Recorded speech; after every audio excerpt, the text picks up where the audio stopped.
ఏపీలో ఏపీ రాజకీయాలు రోజురోజుకీ వేడెక్కుతున్నాయి. ఓవైపు జగన్ బస్సు యాత్రతో ప్రజలు మమేకమవుతుంటే, చూసి ఓర్వలేని ప్రతిపక్షాలు ఆయనపై బురద జల్లే ప్రయత్నం చేస్తున్నాయి. వైఎస్ కుటుంబం సభ్యులైన షర్మిల, సునీతలు సైతం చంద్రబాబుతో చేతులు కలిపి ప్రజలను మభ్యపెట్టే ప్రయత్నం జరుగుతుందని జనాల్లోనే వినిపిస్తున్న టాక్. అయితే గత కొద్ది రోజుల నుండి వైఎస్ వివేకా హత్య నానా రచ్చ చేస్తున్నారు ఈ అక్కాచెల్లెళ్ళు. చంపింది అవినాష్ రెడ్డి, చంపించింది జగన్ అంటూ నోటికొచ్చినట్టు కామెంట్స్ చేస్తున్నారు. దీనికి వైసీపీ నేతలు సైతం కౌంటరిస్తున్నారు. ఈ క్రమంలోనే వైఎస్ అవినాష్ రెడ్డి తల్లి రాసిన లెటర్ వైరల్ అవుతోంది. వైఎస్ వివేకా గారి మొదటి భార్య సౌభాగ్యమ్మకు రాసిన లేఖకు కౌంటర్ లేఖ రిలీజ్ చేశారు. అందులో ఆమె ఏం రాశారంటే, అమ్మా సౌభాగ్యమ్మ, 2009లో జగన్ తండ్రిని కోల్పోయినప్పుడు ఎంతో మనోవేదన అనుభవించానని ఇప్పుడు గుర్తుకు వస్తుందా? 2010లో కాంగ్రెస్ ప్రభుత్వం జగన్ను చిన్నచూపు చూసినప్పుడు జగన్కు అండగా నిలిచి పెద్ద దిక్కుగా ఉండవలసిన మీరు అందరూ కలిసి ఒంటరివానిగా చేసి మీ స్వార్థం మీరు చూసుకున్నప్పుడు జగన్ మనోవేదన గుర్తుకు రాలేదా? 2011లో నీ భర్తను నీవు, నీ కుమార్తె, అల్లుడు విజయమ్మపై పోటీ చేయించినప్పుడు వాళ్ళ మనోవేదన ఎలా ఉందో మీకు తెలీదా? నీ కుమార్తె, అల్లుడు పూల అంగళ్ళ వద్ద డిగ్రీ కాలేజీలో కించపరిచే మాటలు మాట్లాడినప్పుడు వారు ఎంతో మనోవేదన అనుభవించారో మీకు తెలీదా?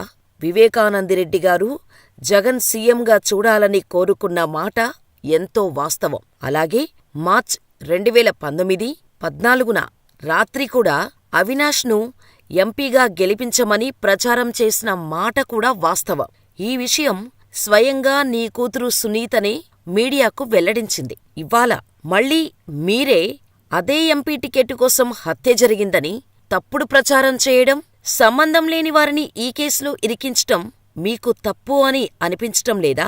ఎవరిని కాపాడుకోవటం కోసం మీరు ఇలా చేస్తున్నారు? మీ కుమార్తె నిజమైన న్యాయం కోసం పోరాటం చేస్తా ఉంటే తప్పక జగన్ సంపూర్ణ మద్దతు ఉంటుంది. అలా కాకుండా మీ కుమార్తె వైఎస్సార్ గారు జగన్ శత్రువులతో చేతులు కలిపి వారి చేతుల్లో పావుగా మారి సంబంధం లేని వ్యక్తులను ఈ కేసులో అన్యాయంగా ఇరికించి వారి జీవితాలు నాశనం చేయాలని చూస్తే జగన్ ఎలా మీకు మద్దతు ఇవ్వగలడు? హత్యకు కారకులైన వారు మీతోనే ఉన్నారు, మీలోనే ఉన్నారు. దొంగే దొంగను పట్టుకోమంటే ఎలా దొరుకుతాడు దొంగ? మాటిమాటికి హంతకులను మీరు మాట్లాడుతున్నారు. చాలా తీవ్రమైన పదజాలంతో అవినాష్ని తిడుతున్నారు.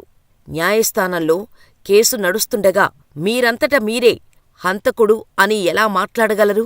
అలా మాట్లాడటం తప్పు అనిపించటం లేదా మీకు? మీ కుమార్తెను, షర్మిలమ్మను ఎవరు టార్గెట్ చేయలేదు.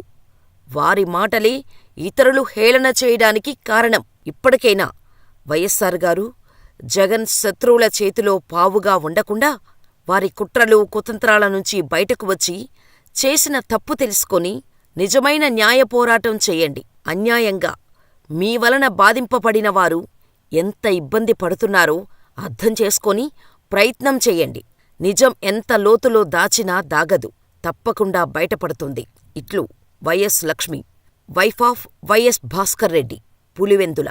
ఇది మొత్తానికి ఒక్క లెటర్తో అక్కా చెల్లెలిద్దరి నోర్లు మూయించటంతో పాటు అసలు నిజాల్ని బయటపెట్టారామె. మరి ఈ లెటర్పై సునీత, షర్మిల ఇప్పుడేం కామెంట్స్ చేస్తారో చూడాలి.